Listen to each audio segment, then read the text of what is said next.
اور فعل دونوں ہوں تب جو حرف ہے وہ پورا اپنا معنی آپ کو کنوے کرتا ہے اور پورا معنی آپ کو اس کا سمجھ میں آتا ہے۔ السلام علیکم ورحمۃ اللہ وبرکاتہ۔ امید کرتا ہوں کہ آپ سب خیریت سے ہوں گے اور ٹھیک ٹھاک ہوں گے۔ تو آج ہمارا عربی زبان کی کلاس نمبر 2 ہے اور سبق نمبر 2 ہے۔ اس سبق میں ہم جانیں گے کہ عربی زبان میں کلمہ اور اس کی کتنی قسمیں ہیں۔ کلمہ سے مراد کیا ہے؟ کلمے سے مراد ہے کوئی بھی بات، کوئی بھی talk, any talk that is called کلمہ۔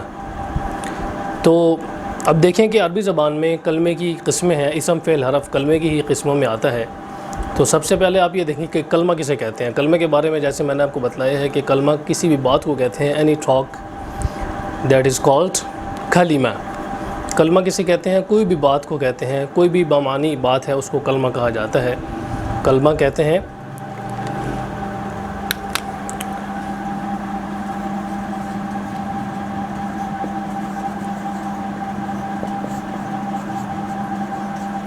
بامعنی بات کو کلمہ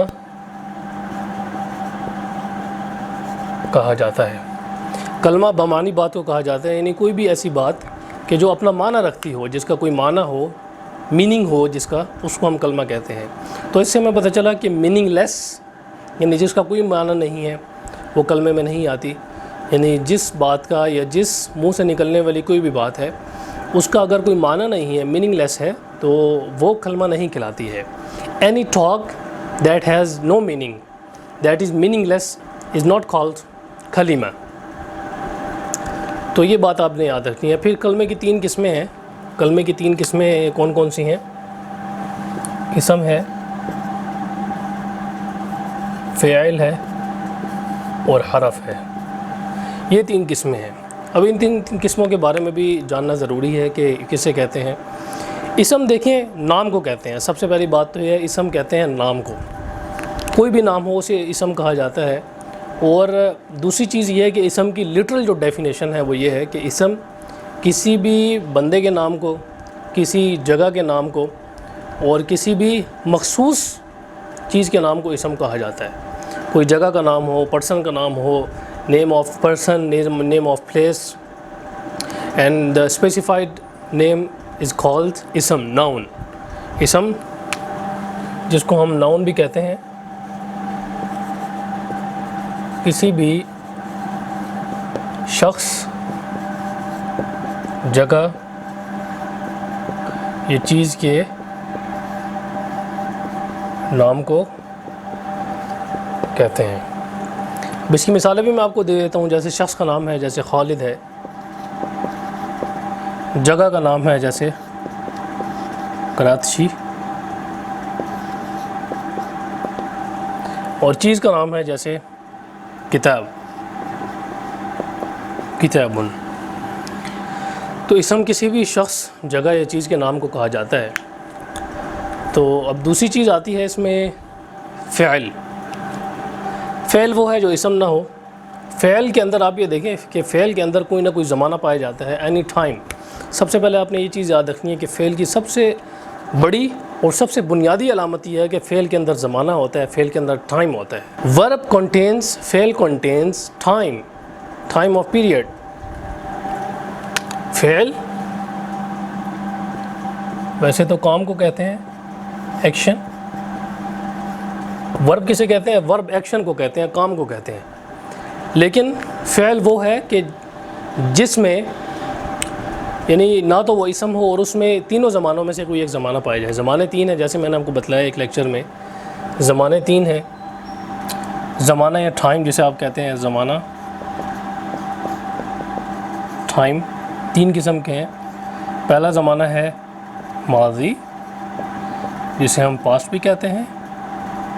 دوسرا زمانہ ہے حال جسے ہم پریزنٹ بھی کہتے ہیں، اور تیسرا ہے مستقبل جسے ہم فیوچر بھی کہتے ہیں۔ تو یہ 3 زمانے ہیں، ماضی، حال اور مستقبل۔ تو ان 3 زمانوں میں سے کوئی بھی زمانہ ہو فعل کے اندر، اور فعل کے اندر یہ 3 زمانوں میں سے کوئی زمانہ ہونا ضروری ہے۔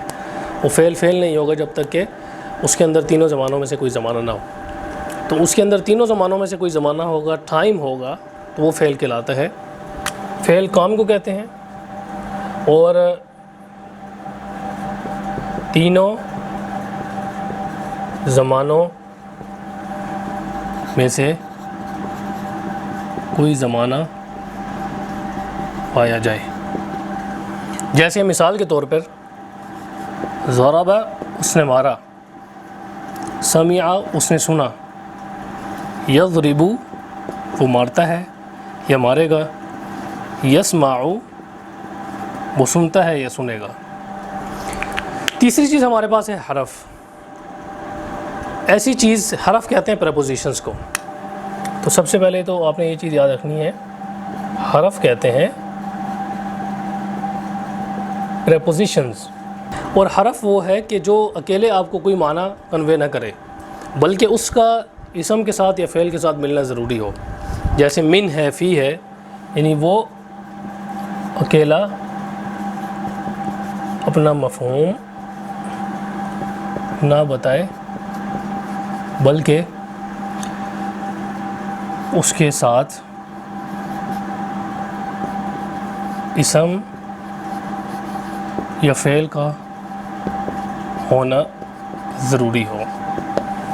تو حرف وہ ہے جو اکیلا اپنا مفہوم نہ بتائے بلکہ اس کے ساتھ اسم یا فعل کا ہونا ضروری ہے. وہ جیسے انگلش میں ہمارے پاس حرف ہیں، پریپوزیشنز ہیں، آن ہے، اپون ہے، فرام ہے اور ان ہے.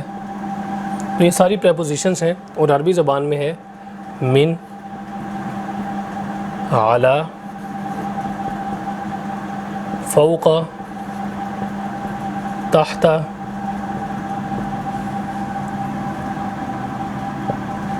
اور اس طرح کی جو ہے نا اور بھی پریپوزیشنز ہیں.